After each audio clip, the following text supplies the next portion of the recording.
News 16 Kerala. ആണവഭീതിയിൽ Europe. പൗരന്മാർ ഭക്ഷണവും വെള്ളവും അടക്കമുള്ള മുൻകരുതലുകൾ എടുക്കണമെന്ന ലഘുലേഖയുമായി നാറ്റോ രാജ്യങ്ങൾ.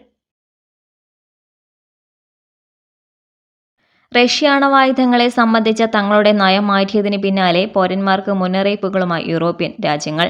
പല നാറ്റോ രാജ്യങ്ങളും തങ്ങളുടെ പൗരന്മാരോട് യുദ്ധസമാനമായ സാഹചര്യമുണ്ടാകുമെന്ന രീതിയിൽ ജാഗ്രത പുലർത്തണമെന്ന് ആവശ്യപ്പെട്ടു. യുദ്ധത്തിന് എങ്ങനെ തയ്യാറെടുക്കണമെന്ന് നിർദ്ദേശിക്കുന്ന ലഘുലേഖകൾ നാറ്റോ അംഗരാജ്യങ്ങൾ പൗരന്മാർക്ക് വിതരണം ചെയ്തതായി വിദേശ മാധ്യമങ്ങളെ ഉദ്ധരിച്ച് ഇന്ത്യ ടുഡേ റിപ്പോർട്ട് ചെയ്യുന്നു.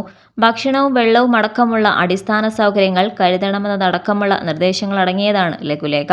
ഇത്തരത്തിൽ സ്വീഡൻ തങ്ങളുടെ പൗരന്മാർക്ക് ലഘുലേഖകൾ വിതരണം ചെയ്തതായി UK മിറർ റിപ്പോർട്ട് ചെയ്യുന്നു. നോർവേയും സമാനമായ രീതിയിൽ ലഘുലേഖകൾ പുറത്തിറക്കിയിട്ടുണ്ട്. ആണവ ആക്രമണം ഉൾപ്പെടെ 3 ദിവസത്തെ അടിയന്തര സാഹചര്യം കൈകാര്യം ചെയ്യാൻ ഉണങ്ങിയ ഭക്ഷ്യവസ്തുക്കൾ, വെള്ളം, മരുന്നുകൾ എന്നിവ സംഭരിക്കാൻ ഡെൻമാർക്ക് തങ്ങളുടെ പൗരന്മാരോട് ആവശ്യപ്പെട്ടു.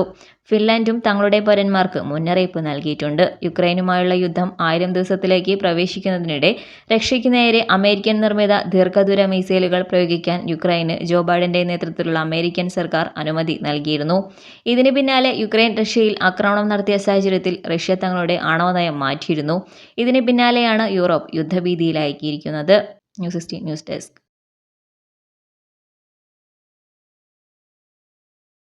പക്ഷമില്ല, വിവേചനമില്ല. നേരിനൊപ്പം, നാടിനൊപ്പം, നാട്ടുകാർക്കൊപ്പം. News 16 Kerala channel.